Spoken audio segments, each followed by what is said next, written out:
Sémite, israélite, hébreu, juif, sioniste ou israélien, des termes similaires, mais qui ne sont pas toujours la même chose. Donc pour comprendre parfaitement chacun de ces termes, il ne suffit pas de lire sur Wikipédia, mais d'avoir une notion historique et théologique de l'un des peuples les plus controversés de l'histoire, le peuple juif. Alors commençons chronologiquement. Commençons par le terme « sémite », et pour cela, j'aimerais vous rappeler l'histoire biblique de l'arche de Noé. Oui, celle où 2 kangourous ont sauté de l'Australie au Moyen-Orient pour échapper au déluge, selon la tradition judéo-chrétienne. Les fils de Noé, Cham, Sem et Japheth, repeuplèrent la terre après le déluge et se disperseraient dans le monde alors connu.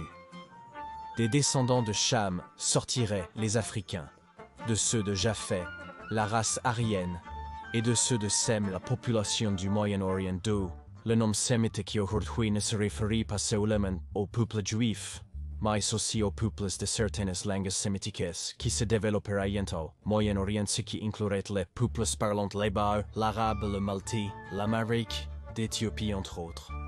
Maintenant, j'imagine que cela vous a causé de la confusion parce que vous vous considérez comme antisémite et pensez que pour cette raison vous n'avez d'hostilité qu'envers les juifs. Eh bien, la vérité est que vous avez raison, car le terme antisémite est utilisé exclusivement pour l'hostilité envers les juifs.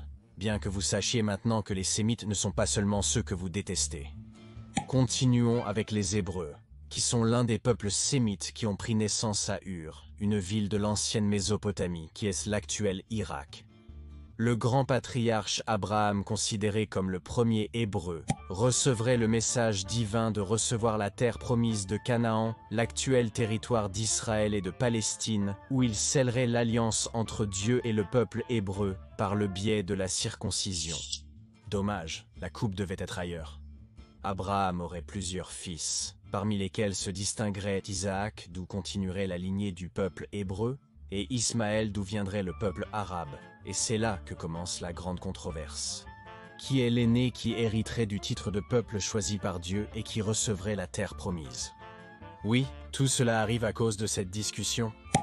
Enfin, le fait est qu'aujourd'hui, le terme hébreu est utilisé pour désigner le peuple descendant d'Abraham et d'Isaac, de sorte que la langue sémitique est parlée dans l'État d'Israël et les communautés juives du monde entier, et qui fonctionne également comme langue liturgique, est appelé hébreu.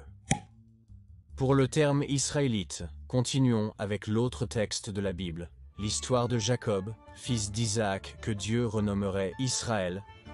Jacob a eu 12 fils, d'où viendraient les 12 tribus d'Israël qui peupleraient le territoire actuel d'Israël, de Palestine, et une partie de la Jordanie, de la Syrie et du Liban.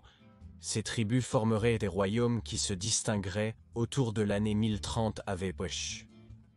J.C. formant l'ancien royaume d'Israël, sous le commandement des rois bien connus, Saül, David et Salomon, d'où le gentilé d'Israélites qui étaient les habitants de cet ancien royaume.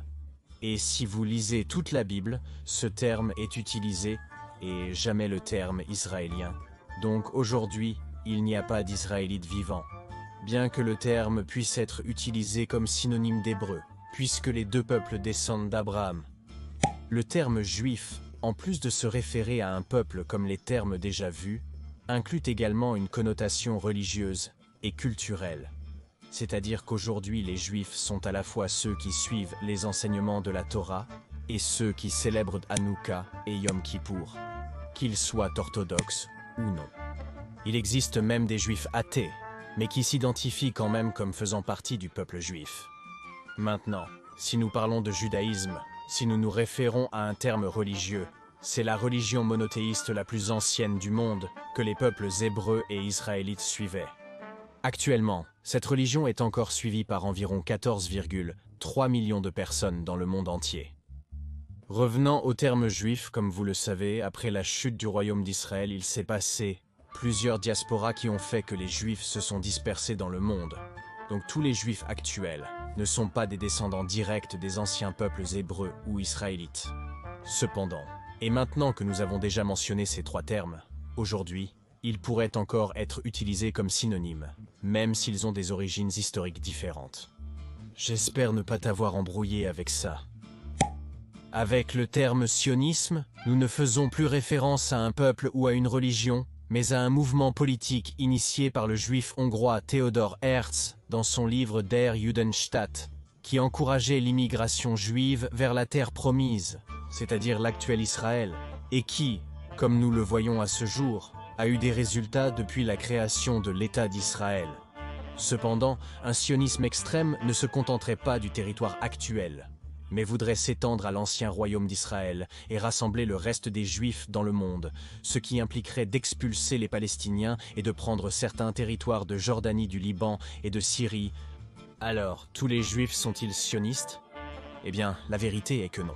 Il y a des groupes comme le Neturei Karta qui rejettent toute forme de sionisme, car ils croient que les Juifs sont interdits d'avoir leur propre État jusqu'à l'arrivée du Messie, et plaident même pour la libération de la Palestine. Donc, ces messages ne leur sont pas destinés, non? Alors vous savez, si les abus contre les Palestiniens vous indignent, le terme correct n'est pas maudit juif, mais maudit sioniste. Le dernier terme, et je pense le plus confus, est israélien qui essaie le gentilé des citoyens de l'État actuel d'Israël, créé en 1948, c'est-à-dire ceux qui ont un passeport et une nationalité. Donc, je le rappelle, ne mélangez pas Israéliens et Israélites. Comme Israël est actuellement un État laïque, tous les Israéliens ne sont pas nécessairement juifs. Et comme vous pouvez le voir, il y a des minorités considérables de musulmans et de chrétiens. De même, ils ne parlent pas tous hébreu. Un autre pourcentage significatif parle arabe. Voyez-vous l'importance de ne pas confondre ces termes?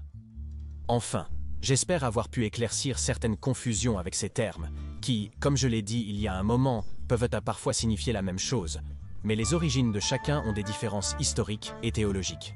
Si vous avez aimé cette vidéo, n'oubliez pas de me soutenir avec un like, de laisser votre commentaire et de vous abonner à ma chaîne pour être au courant de plus de contenu.